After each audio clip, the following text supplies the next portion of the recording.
Welcome to the Flow of Organizational Culture with Jim MacQueen. I'm so thrilled that you've decided to invest an hour learning with us today, and we will be getting started very soon. As you're coming on to today's Zoom call, I hope you'll take a moment and find the chat. And we would invite you in the chat to let us know where you're calling in from today. We're especially interested in your geography, and we're also interested in, what interests you in today's topic. If you happen to be calling in with a group from your organization, we would love to see that as well and be able to give you a shout out. So what we would ask is that you select all panelists and attendees so that everyone can see your comments and not only Jim and me. So I see that we have some folks in North Carolina, West Texas, Brooklyn, New York, Santa Maria, California, Calgary, Canada, Dallas, Texas, Phoenix, Arizona. Welcome to all of you who are coming in. Washington, D.C., Lafayette, Louisiana, Cincinnati, Ohio, Montreal, Canada, Minnesota, Georgia. It looks like we're having a lot of those states covered. Thanks to those of you calling in from the U.S. Department of the Treasury. Welcome to you. Welcome to all of you who are coming in. We're so looking forward to today's conversation. Looks like we have a caller all the way from Johannesburg, South Africa. So welcome to those who are calling in internationally. Looks like you might have some Virginia Tech friends in Blacksburg, Virginia, Jim. Hi, guys. Welcome to Richard and 3 in Blacksburg today. Also a caller from Auckland, New Zealand. I hope I said that correctly. That might be the farthest away right now. So we're thrilled that you have decided to invest some time learning with us today. And throughout today's event, the chat will be the best way for you to engage with us. Let us know what you're thinking. Let us know any questions you have. Jim and I are so looking forward to learning with you in today's conversation. So a couple of other technology considerations as we get started. We are broadcasting live to Facebook today. So in the event that you would like to be able to see this recording immediately following the event, you can find it on the Weaving Influence page on Facebook. We also will be sharing some follow-up materials and the recording link via email sometime in the next day or so. And Jim, we did not confirm this, but you do have this diagram, and you can let us know whether or not we'll be able to send this via PDF after the event or not. Yes. Yes, okay, so if you're curious about receiving the slides after the event, we will send those to you as a PDF after today's event. So before we dive in, I would love to introduce Jim MacQueen. Jim, do you have a copy of your new book handy by chance? Oh, I threw you a curveball. Yeah, I'd have to stop sharing here and go into some of the sharing. No worries. Okay. So Jim does have a brand new book called The Flow of Organizational Culture. It is available now on Amazon. So let me take a moment just to introduce Jim MacQueen to you. So Jim has been working as a consultant in the field of organizational development for over 30 years. And that work has taken him to 5 continents and over a dozen countries, which is amazing. Jim has worked for companies like Hewlett-Packard and Amex, Caterpillar, and many others, and he's consulted to universities like Stanford and Virginia Tech, which we already referenced. Jim is fortunate now to live in the villages of Alaska, and that's where he's calling in from this morning for him, afternoon this afternoon.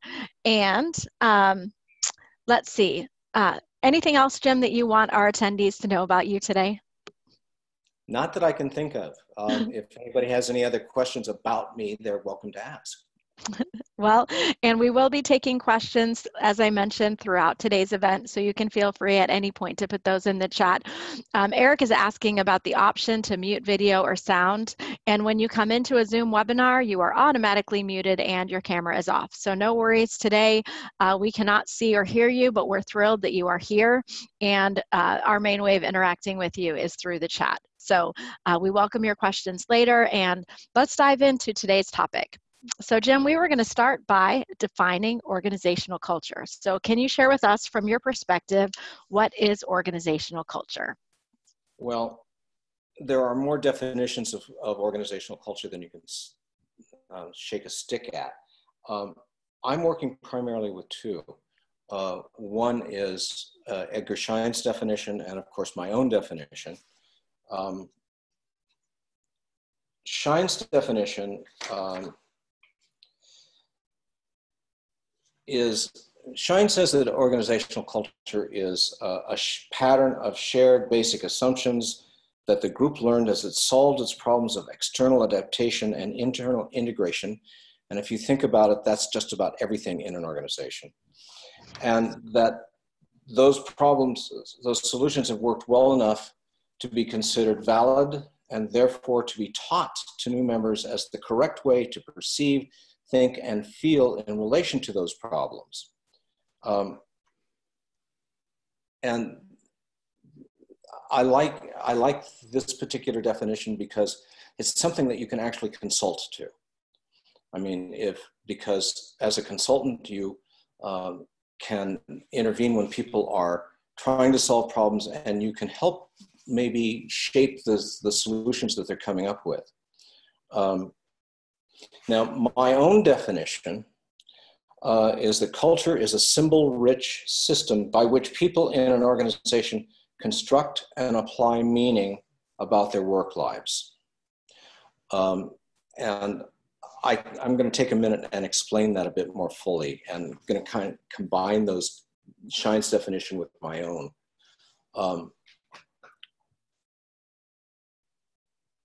And the thing about my definition is that it's probably, with regard to the book, it's probably where I make my most important contribution in the field and in the subject. And I've been told this by a number of different people, so I'm not just making it up. It's the idea that culture is a system.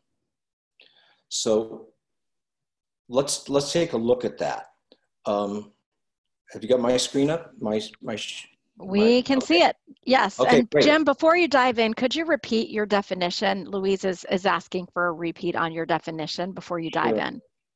Culture is a symbol-rich system.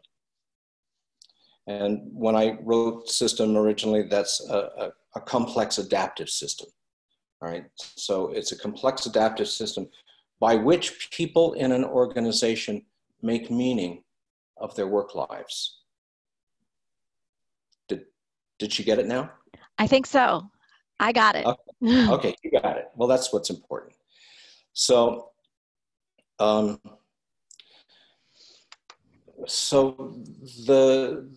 these systems are usually initiated by some sort of disruptive event. And that can be anything. That can be, but it's something that stops the flow of your work or the group's work. So you get this disruptive event, it's over here. And when people experience a disruptive event, usually they kind of stop and reflect, hey, what happened? And out of that, they start to try and make sense of what happened, what that event was all about, and they act on it. And depending on what that action is, that will probably go back around here, and because that can create more disruptions, and they reflect on it. So out of the action that they've taken and the sense that they're making of it, that helps them to create meaning. And then using the meaning that they've created, they tend to reflect again, and they'll go all the way around this interminably. These are complex systems that are self-reinforcing, so they never stop. So the process of building culture is ongoing. It never stops. And it's always beginning every time even a small disruption takes place in your organization. So having created some meaning, because disruption disturbs our sense of identity, we start to work on creating new identities for ourselves as individuals and for our groups. And in order to communicate that meaning, we develop metaphors and stories in order to talk about it.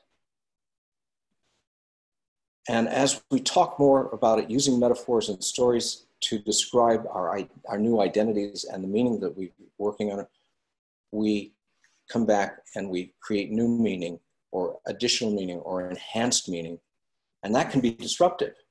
So then we go through and we reflect and we make sense and we act, out of which we start to create meaning. So you see these are reinforcing each other.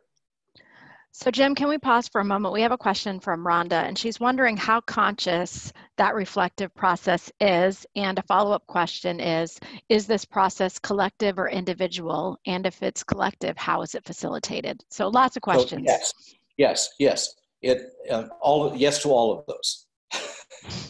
So if you're trying to follow this in a linear way, which doesn't really work, but you can start at any point here. And this will happen both collectively and individually. If you want to try and facilitate this meaning-making thing, the most important thing you can do is get the group to pause and reflect and just think about, well, hey, what's happened and what's going on now? What's going on with me? And you can do that as a group. Often people in organizations are resistant to that, but if you practice it with them, they tend to come around and actually enjoy doing it. And it's a very good thing in an organization that you're working with as a consultant to get people to pause and just think about what's gone on in the last week. What was disrupted? What do we make of that?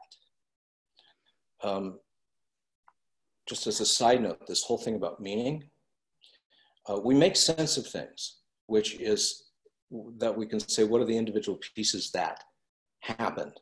If you think in terms of Myers-Briggs, sensing is the concrete, detailed kinds of stuff. Meaning that we make is, what is the impact of that sense? What happens to us because of it? Is that clear? Yeah, I think so, Jim. No, so what about the question, though, about how much of this is a conscious experience versus a subconscious? So are we consciously in our organizations going through the cycle of reflect, make sense, and act and making meaning, or is it something we may not even notice that we're doing? Often not. This is a system of processes, and a lot of them are things that we do organically. And in terms of guiding and helping to create culture as a consultant or as a manager, the more that we can make them conscious, the better off we are, because then we are more able to make choices. Okay? That's helpful. All right, onward. Yes, a question from Mark. So he wants to know what the place of vocabulary or language is in the reinvention of meaning within an organization. Can you repeat the question of language? Sure, the place of vocabulary or language in the reinvention of meaning. I think he's asking how important are the words we choose as we make meaning in our organizations. They're very important. And one of the things that we tend to do in our organizations is we tend to be very scientifically oriented, and that's not always helpful, because if we're using very carefully scientific kinds of words to describe what we're trying to feel and what's happened to us, often they're inadequate. So that's where people tend to go naturally, and what I as a consultant usually tend to do is to encourage people to use metaphors and stories. Metaphors are incredibly important. George Lakoff says that metaphors are a way of both understanding and experiencing one thing in terms of another. So scientifically oriented language, very precise language, doesn't do that. And it doesn't help us to understand things which are often not available to us through scientific thinking. So I think that metaphorical thought, metaphorical language is very, very important. Thanks, Jim. So I know that there's more in this model. Yeah, we haven't gotten all the way through Shine yet, let alone me. I am hearing that some folks are saying your voice is loud. So I don't know, Jim, if you can get closer to your microphone. I'm not having trouble hearing you, but I want to be sensitive to those who are on the call. Is loud? It's low, low. It's, yeah, we need you to be louder, please. Well, we'll try that. Does that work? Here you get my theater voice. Yes, and so for those who might be having trouble, please adjust your own computer's volume. That might help. Okay. All good. All right. Okay, here we go. Next set of processes is that out of this whole process up here, we develop sets of assumptions that Shine references earlier. Assumptions are things that we quit thinking about. We just take them for granted. So Shine says that the appropriate way is to think, to perceive, think, and act are just all taken for granted. This is kind of one of the points of culture, is that it affects everything. Anything that has any action that you're taking involved in it has been somehow mitigated by culture. So people are developing these sense of assumptions, and this is very much a group process. And out of those assumptions, we begin to develop artifacts. And I consider values, rules, and symbols artifacts. So these are ways of saying, okay, this is what our culture is about. And these then go back and tend to reinforce and develop more assumptions. And that comes back here, and we go around and around and around again. So one of the things that's really important is that Shine says that the things that we learned out of solving problems are successful enough. And success is not according to your manager necessarily, but according to you and your group. Let's say that your manager has said, okay, we're going to do this change, right? This one right here, okay? And your group looks at that and says, well, that doesn't sound very good to us. So we'll just put our heads down and this too shall pass. And you know what? It works. You didn't have to go through the change. And so that's a way of being successful. And because it was successful, that group that said that is likely to teach that to other people. Put your heads down and this too shall change. And I'll bet a lot of the people out there have had exactly that experience, whether they were behind it or not. They've seen that happen in their organizations. So you teach that, and this contributes to reinforcing all these other processes that are going around in here. Whoops. I don't know why that happened. No worries. It looks like you're going to rebuild the whole model. All good. Yeah. So if you missed it before, here it is again. So, Jim, I have a question for you. This disruptive event, as I was hearing you describe the model, what occurs to me is that you're likely describing a negative event that's disruptive. But I'm curious if it could also be a positive event that's disruptive. Absolutely. That starts this cycle. So you've got a process for whatever it is you're doing for your work. And something happens and it disrupts you doing that process. You're in the middle of it and whatever the disruption is, makes you stop. Maybe it's just going, huh?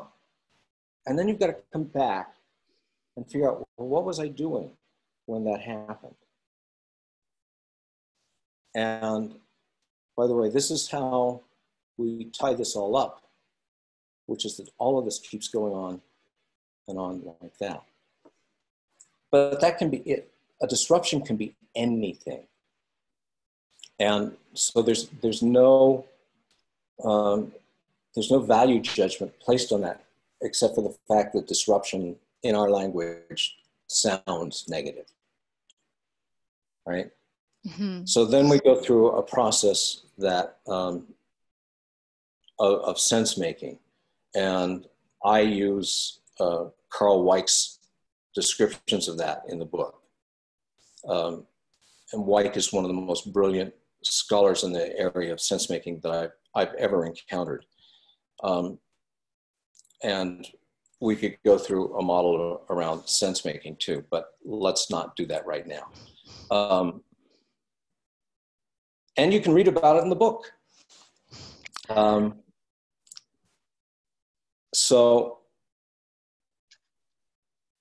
sense making is also a process that can be facilitated because it has definite stages to it. And it can be complicated because it's usually, I mean, it happens to individuals, but groups also go through this process, and they do sense making as a group, or can do sense making as a group. And a consultant, again, can, as long as it's about a process, you have an opportunity to facilitate it. Mm-hmm. But it's knowing what is the process that people are going through now, and having some idea of where you want to go with it if you're facilitating it. A note on that, it's really important that you honor people's own agency in this, that you want to be very, very, very, very, very, did you get that? Very careful mm-hmm. About making sure that it's theirs. That all you're doing is making sure that you can come, that people come through it, that everybody participates, and therefore can own it. Sure. So Jim, could we talk a little bit about who within an organization is responsible for the formation, refinement, and maintenance of an organization's culture? Sure. Everybody. Because these are our group, these are organizational processes,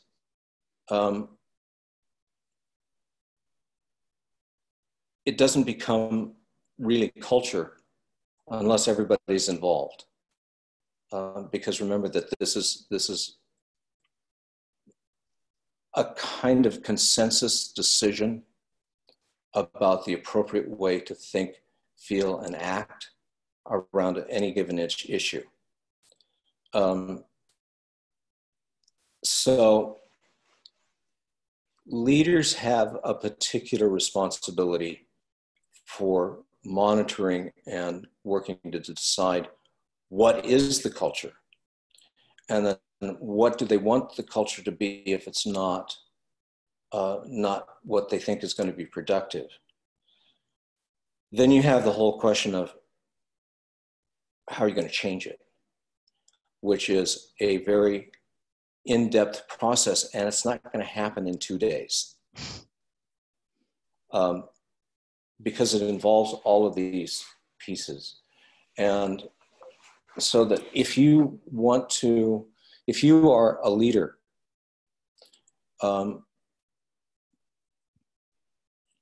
first of all, you need to be very, very clear about what your vision is for a new culture. And make that vision fairly concrete so that people can grab hold of it and work it. This whole idea of agency and empowerment with regard to the conscious, planned work of changing culture is really important, because you can sit up there and tell people, you know, these are our values. This is what we're going to do, how we're going to do it forever and ever and ever. And people will sit there and nod their heads and nothing will change. So people, if you're looking at developing a new culture, you have to have some processes lined up that will help to mitigate the stuff that's here, that will help to enable it. And that takes a lot of time. And it also takes a lot of reinforcement. I'll stop there. Ask another question or ask me more about that one. Sure. Well, I'm going to pause for a moment and ask our attendees how I had this question and I've lost it, but I'm curious for those who are listening, if you would be able to clearly identify or articulate the culture in the organization in which you're working. So maybe just a simple yes or no in the chat. Yes, I could define what's unique about the culture of the organization that I'm working with or in, or no, you know, I wouldn't be able to clearly define what's unique about the organization that I'm working in. And then as a follow-up, if you want to share more, I would love to hear in what words you might use to describe that culture. And then in the meantime, there have been a lot of questions, but it looks like so far, most of the people who have responded are saying yes, they could. There are a few people who are saying no. And Dave is saying because he's been trained in this work, yes, he can define what's unique about his organization's culture. Jim, having done consulting around the world with different organizations, do you think it's more the norm or not the norm that people can describe what's unique about their organization and their organization's culture? I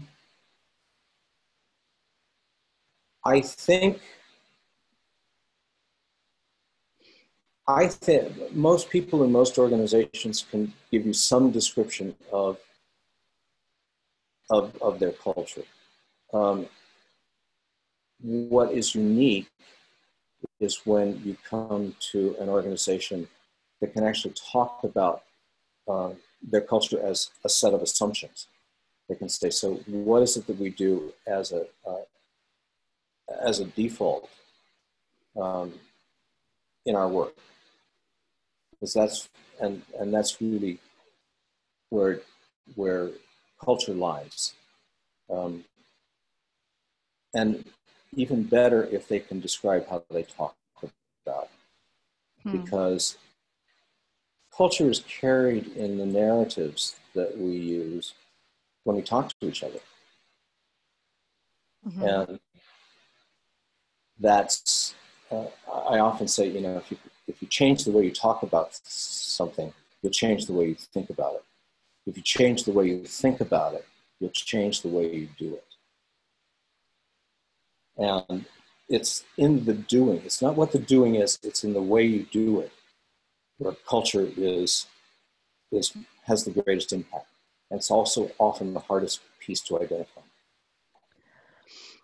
So I've seen a couple of comments with this theme, so I'm going to go in the direction of this question. Karen is asking, what happens when the leader sees one culture, but the workers see another? And someone else had commented that, yes, somewhat they could articulate what's unique about their culture, but the leader versus the rest of the people in the organization don't agree. So what do you do, or how might you address that? Well, the first question will be, is this an organization that I want to work with? And that's going to be based on,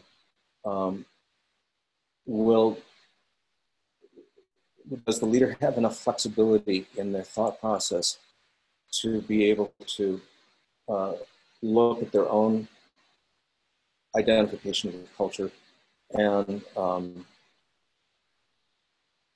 more accurately view it?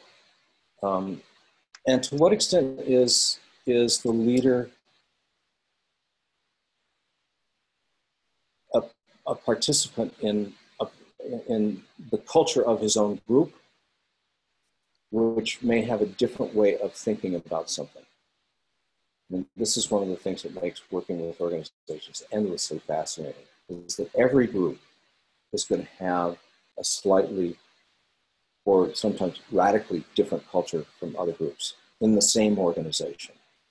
So if it's not likely that you're going to be able to change a whole organization's culture if it's a large organization, unless you have something that's going to really affect the whole organization in a meaningful, action-oriented kind of way. So one of the things that can do that is brand,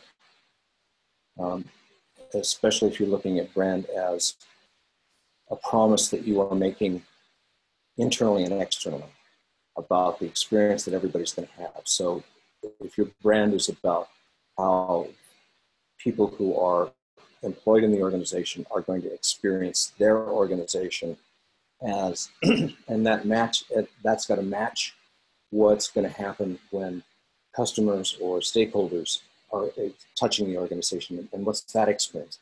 Those two things have to match. If you can get that to happen, then you're going to have a shift in the culture. So Patrick is wondering, Jim, if you think it's true that culture is values in action. Say that again. Patrick is wondering if you believe it's true that culture is values in action.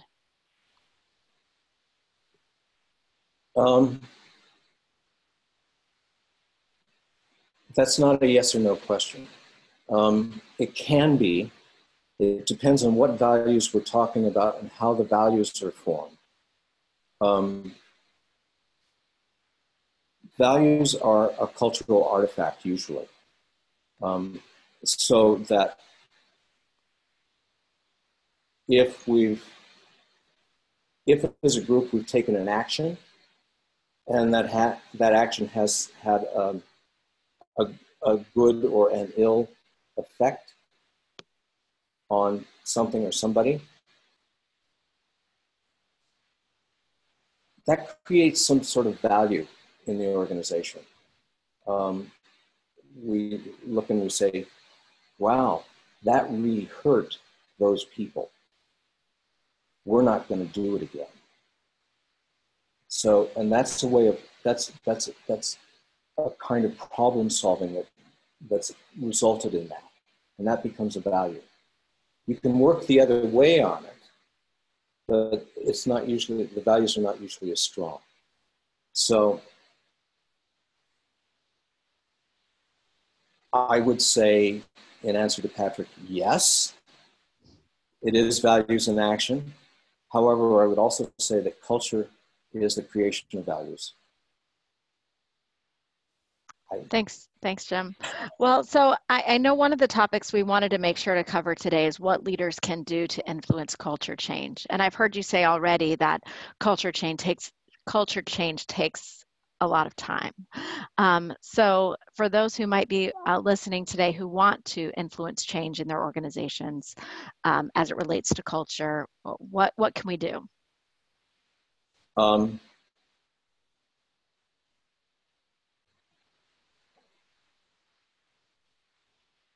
You need to have an idea of what you want that culture to be, which most leaders will have before they go off on trying to change it. And the first step, as a leader, you need to ensure that everybody has access to their own agency, because these are the people who have to adopt this culture, and they will adopt it through action. So another word for talking about this might be empowering. You, as a leader, can't empower anybody. They can only do that for themselves. You can sure as hell disempower people. You can prevent them from using their agency to do what they see as necessary or right. So if you're interfering with your organization's agency, sense of agency, stop it. Just stop it. And the easy way to talk about that is treat them like they're adults, because that's mostly what a big piece of stopping people from using their agency. Disempowering people is equivalent to infantilizing them. It's more than that, but that's the easy way to say it for now.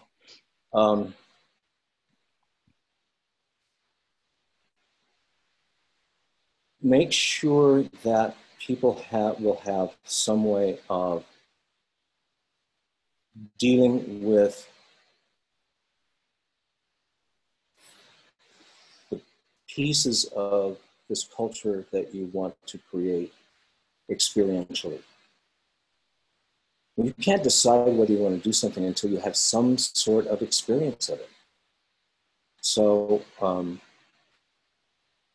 finding ways to do that, often it's again, that's a question of having enough opportunity to talk about it, to exercise narratives around the question.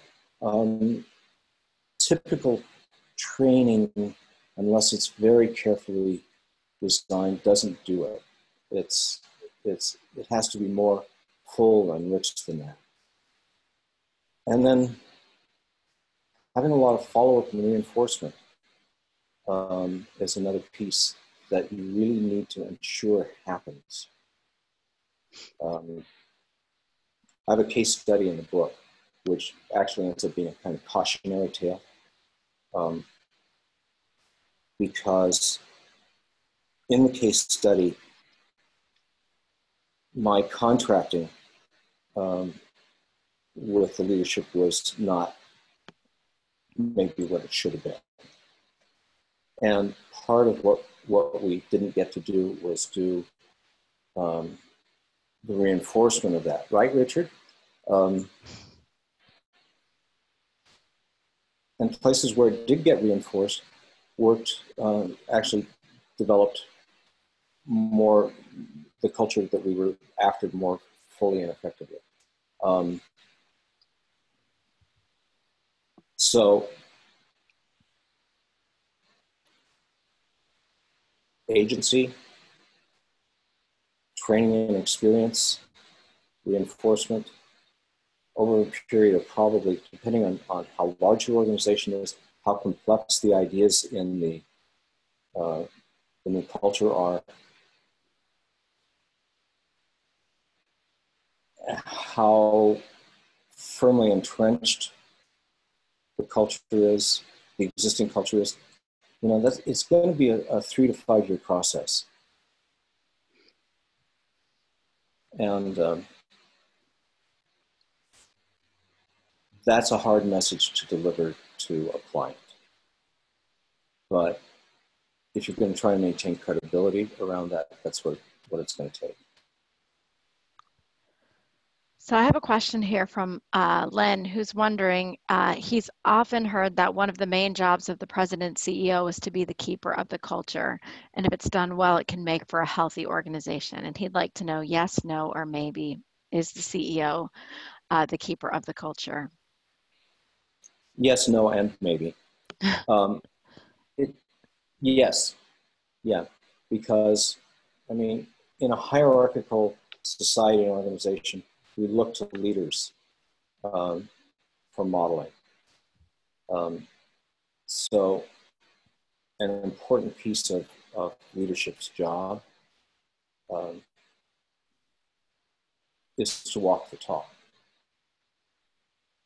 And if you find yourself not walking the talk, to come right out, right immediately and say, I screwed up here. So try and disregard what you've heard and seen. And actually that can be quite effective.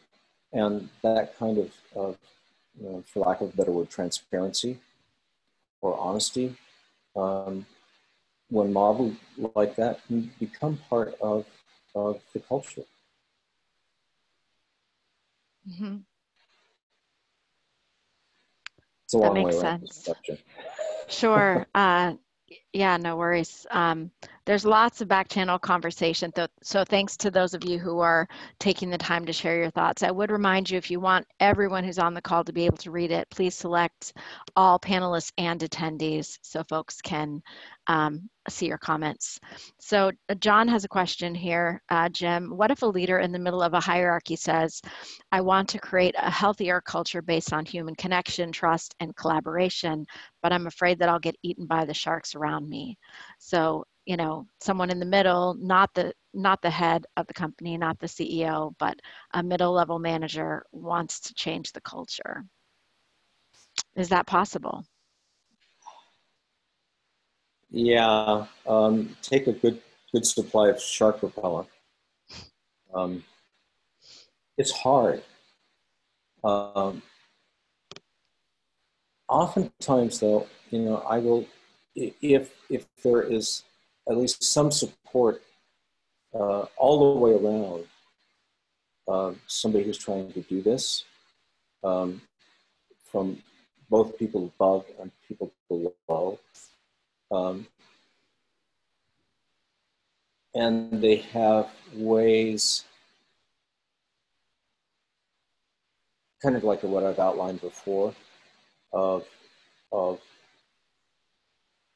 demonstrating what the culture would be like and having people experience that. A good store of metaphors that will help to communicate what that would be. And the time and willingness to support and facilitate the conversations that need to happen around that change, yeah, it can be done. It probably won't go.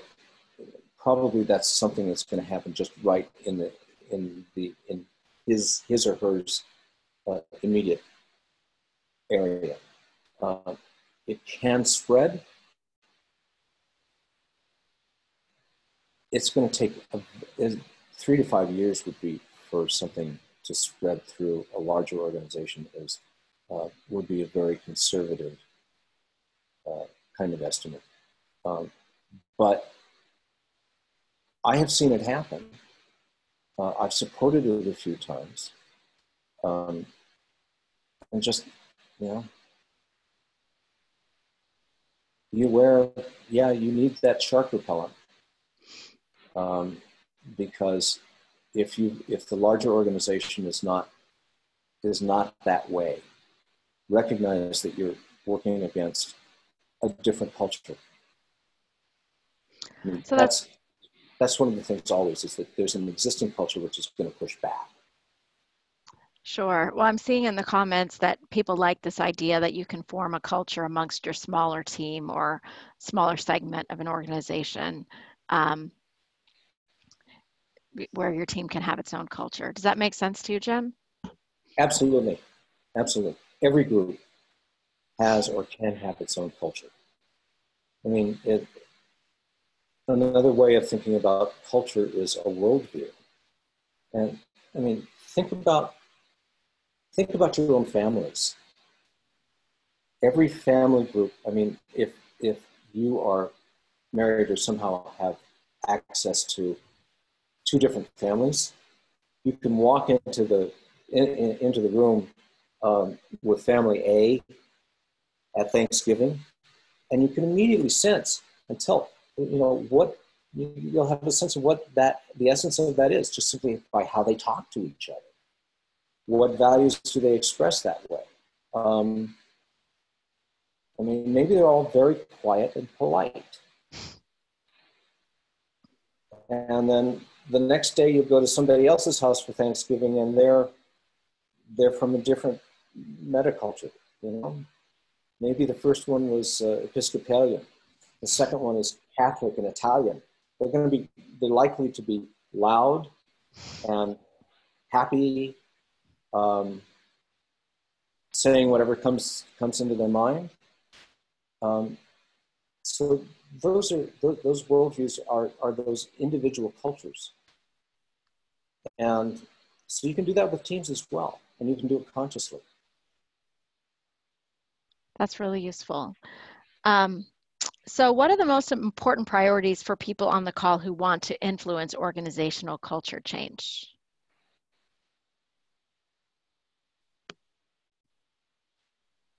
First of all,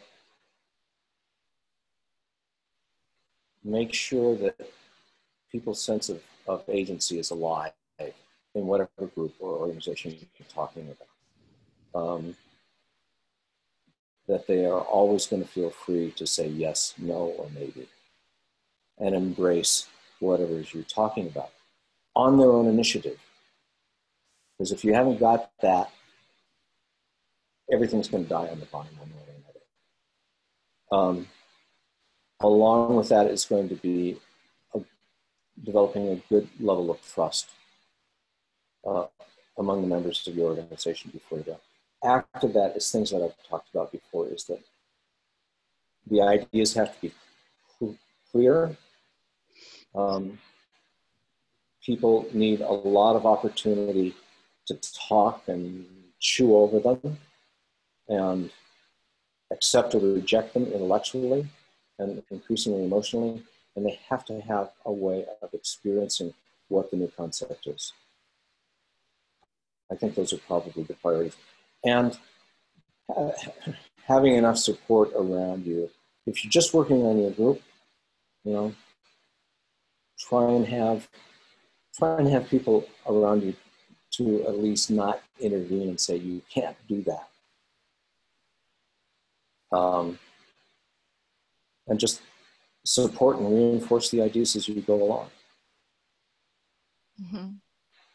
Make sure that you're paying attention to the fact that all these things, all these processes are happening on an ongoing basis. That both creates and sustains the culture. So here's an interesting comment from Dan. He says that he finds it interesting that anyone at any level that moves to change culture actually steps forward to become that purple disruptive event dot, initiating a round of the full cycle. Yes, yes. Now, if that's an individual action over here, the make sense and act piece means that that person can get eaten alive. Because that may be what the existing culture does. But whatever that is, I mean, in that, if this is an individual disrupting a group's work, then the group is going to make sense and act around that and create meaning of it. And depending on the impact of the disruption, the meaning becomes increasingly important. What was the impact of that on us? So Catherine's wondering if you can describe the difference between climate and culture. Boy, this goes on and on, doesn't it? It sure the does. climate culture debate. Climate tends to be much more how we feel about stuff. Culture is what do we do? How's that for a short, snappy kind of differentiate? That's helpful. And what about, can you say more about what you mean when you say agency, Jim? Agency is the sense that a person has that they can do what they see needs to be done or needs not to be done, and take that initiative to do it or not do it. It's very much related to this idea of empowerment. And agency in a group is a kind of group sense of, that sounded like groupthink, which is not what I meant, but it's the sense in the group that we can do what we need to do. Mhm. Yeah, that's helpful. It looks like you have some folks who have read your book who have some specific questions. And I'm going to get to those, Eric, I promise. But in the meantime, Rhonda's wondering what you do in your organization if there isn't a sense of agency, if you don't have a sense of agency. Um,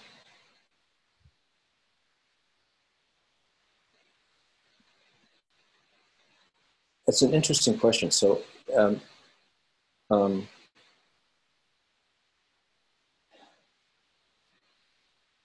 typically, when I'm coaching somebody who feels that they they can't employ their agency, um, and that's because somebody else, usually higher up, um, is stopping that. Um,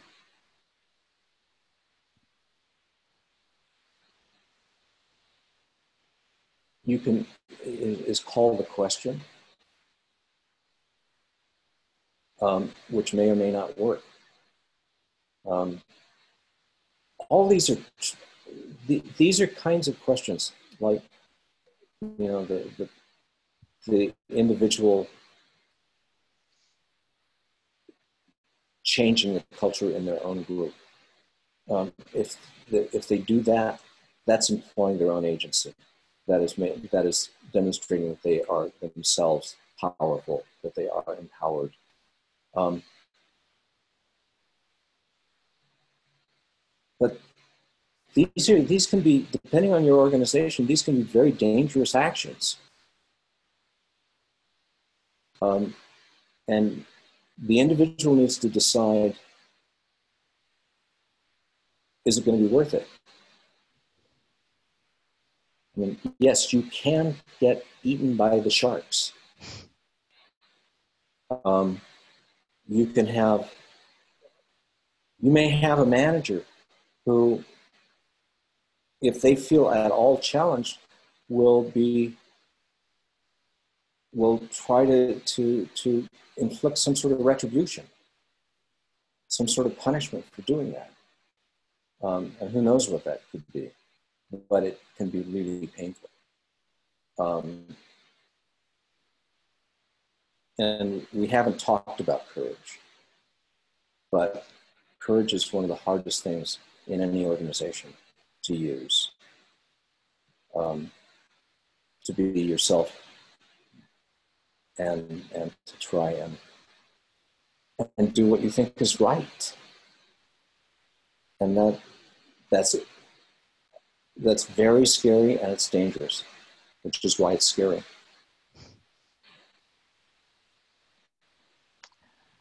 So I want to make sure we get to Eric's comment. He says, Jim, that in chapter 2 of your book, you talk about growing culture in a community garden, which is a use of metaphor, which is part of Yes. this model that you're sharing.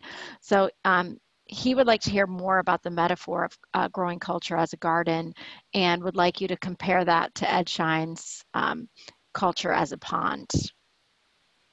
Oh,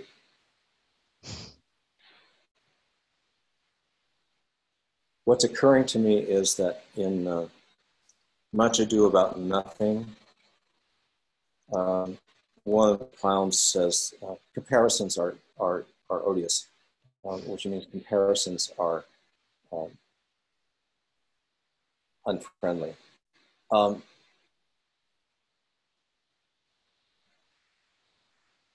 Shine in the Garden is talking about more, in the pond is talking about what is also talking about systems, and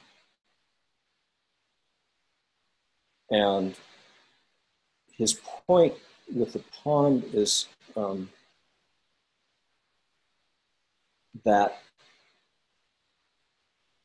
you know, some of the work of these systems, some of the systems themselves are more obvious and more visible than others. I use the community garden as the work of an organization to try and demonstrate how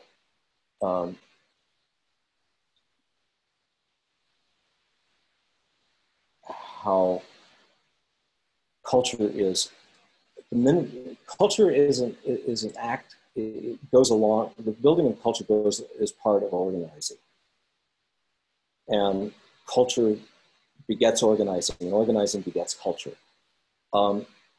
So the community garden metaphor is not a good comparison, I think. Thank you, Eric. To put those two up to each other, because they're trying to illustrate different things. I really appreciate Ed for using such a wonderfully organic metaphor as the pond. There was a time when people were trying to make some of the same points by using icebergs. And I don't like icebergs because they're cold and they're solid. And, they go immediately from one state to another.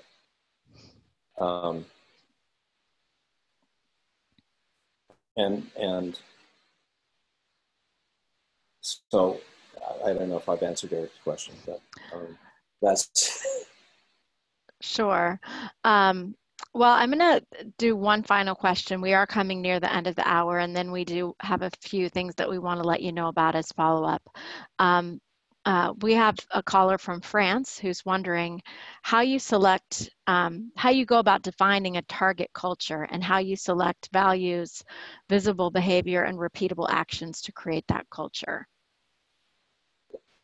I'm not quite sure what she means by, or he means by, a target culture. I think maybe how do you identify the ideal culture for your organization? Well, that kind of goes along with almost any change, which is how do you want people to act in a way that's different than now?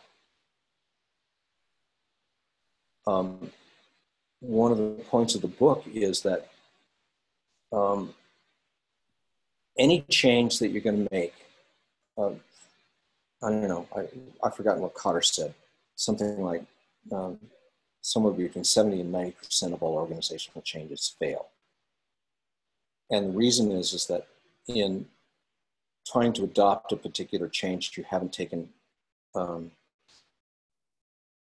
note of what the existing culture is, and that you have to be ready to try and help the existing culture adjust to the new culture all the way along the process of change.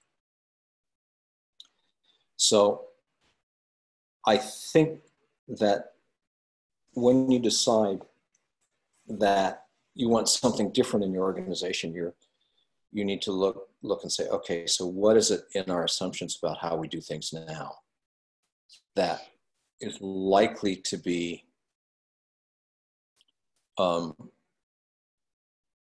in opposition to what we're suggesting that we want a new culture to be, and move accordingly. So you're working on both fronts, which you're doing anyway. You know, well, but a lot of people aren't conscious of doing that. And I missed the nuance of the question, which is the person asking it was coming from the perspective of someone working in mergers and acquisitions, which obviously would make this so much more complex when you're trying to merge two cultures. Yes. Yeah. And that's often what makes a merger fail. I mean, there are all sorts of small pieces of failed culture in the new culture of HP, where the HP culture came up against the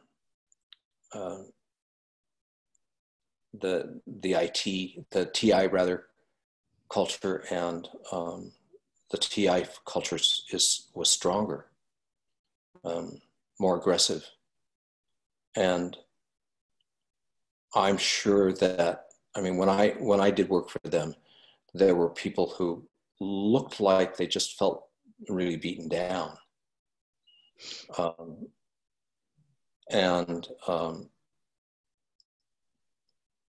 I thought that had a lot to do with trying to stand up to the TI culture piece of that merger. So